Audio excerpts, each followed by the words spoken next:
खाना काहे नहीं का बनल तार बाप बनाइए खाना। देखो माई बाबू पे मत जाओ, ठीक ना? बिया अपने मर्जी से कैले बड़ा तो अपना ही पे रहो, हमरा भाई माई बाबू पे मत जा।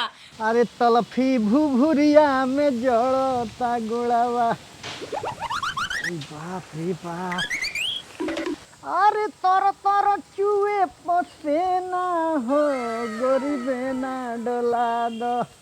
अरे बाप रे बाप, दिन भर खेत में खटत खटत करी बहिन के गांड फाटी गइल बा। अरे कौन बा घरवा में? चला दिन भर खेत में खटत खटत भोरही से जाके जी मस्करिया करता सन, कौनो नहीं कसन बोलत का रे कौन बा घरवा? साला दिन भर सुतल रहले सन, दिन सवेरे से का है का चिल्लात रह इतना? काय गटाई फाड़त रह? ओ बेरा से आ तारा नहीं दिखाई दे कि सवेरे से खेतवा में गोइल बड़े तो ये तो उनका पानी वानी खाना वाना लागी। ए बेरा ले सूत के मस्करिया कइले बाड़ू जे खाना वाना बनल बा कि ना? ना खाना ना बनल बा। तो वो बेरा से का करत रहलू सवेरे से? खाली सुतिया होई? सुती ना तो का करी? खाली सुतबेगू? तार बाबू यही खातिर बियाह कइले जे काम मत करिए, खाली जाके सुतल रहिए। हमें बाबू थोड़ी करे बिया। त के कइल? खुद कइला। हम खुद कइनी। हां बाबू थोड़ी हमार बिया करे गए ना, और बाबू तो खुद मना करत रहना कि ऐसे जगह बिया मत करो। तो बाबू तो अपने पॉकेट मार हूं मैं 50,000 तय करके 15,000 काट लेले। 12-50,000 लाए। चला ओइसन रहिते सन त एगो चक्रवृद्धि ब्याज में भेज दीते सन जे तोरा बदला कम से कम खाना तो बना के टाइम से खियाई।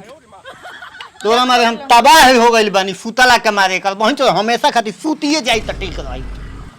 मोना हम हमेशा खातिर सूत जाए तो तू दूसर मेरा लेके रखबा ना, तो ये चाहत रहा कि हमेशा सूत जाए, हमेशा सुतावल चाहत मन तले हमेशा झगड़ा करके विचार बाबे खेत में से आवतन दिमाग घर में बा देख लो।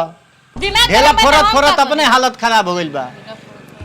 हम जान नहीं कि ढेला फोरत ना कि क्या करत गई जैतू खेतवा में तब न बुझाई। अब इन खेते में का जानी क्या करत रहना, खेते में रहला कि कहीं और रहला? हां जैतू फथवा तब न बुझाई जे खेत में रनिया कि कहीं और रनिया। खाना वाना बनल बा कि झगड़ा ना बनल बा? तो काहे नहीं बनल? खाना ना बना हम जात नहीं यार।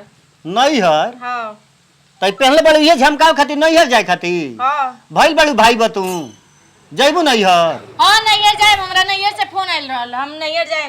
खाना काहे नहीं बनल? तार बाप बनाइए खाना। देखो माई बाबू पे मत जा, ठीक ना? बिया अपने मर्जी से कैले बड़ा तो अपना ही पे रहो, हमरा भाई माई बाबू पे मत जा। माई बाबू हमार ना बिया कैले बड़ा तोरा पर, ठीक नु? अच्छा तो ढेर नहीं हर वासल बड़ू जइबू नहीं हर? काहे ना जाए? के भेजाई नहीं हर जे जे अरे माई रे माई जइबे तो नहीं हर, जइबे तो नहीं हर, जइबे तू नहीं हर, मरबा हमरा झड़ जेबू नहीं हर। खाना वाना बनेबे ना बनाए, मार के तोर आंख फोड़ देम, बता दे तनी। हाथ डाल के तोर हाथ उठा फोड़बे हाथ। हां फोड़ेम। अरे माई रे, अरे माई रे, अरे माई रे, अरे बाप रे। ढेर ढेर बकबकाता रे ते ढेर। अरे माई छोड़बा कि ना छोड़बा मुआ तू? दी। मुआ दो। कुत्ती कमीनी हरामी दिन भर खेत में खटत खटत पसेना पसेना हम बानी है जी सूत के मस्करिया कइले बड़ी। खाना इनका बाप बनाई। दूसर के खाना बनाई हां? सुदी ने तो का करी, घर गैस खत्म हो गए तो के पर खाना बनाई? कद अपना बाप के एगो नौकर भेज देस बाप हमार खाना बनावेला। बाप हमार बियाह केले बड़न का कि बाप हमार भेजिया? तो बनावो। बियाह केले बड़ा, लव मैरिज बियाह केले बड़ा। तो बनावो टाइम से। ना बनाएम टाइम से, जब दूसर बनाए वाला खोज ला, हम ना अब जात नहीं।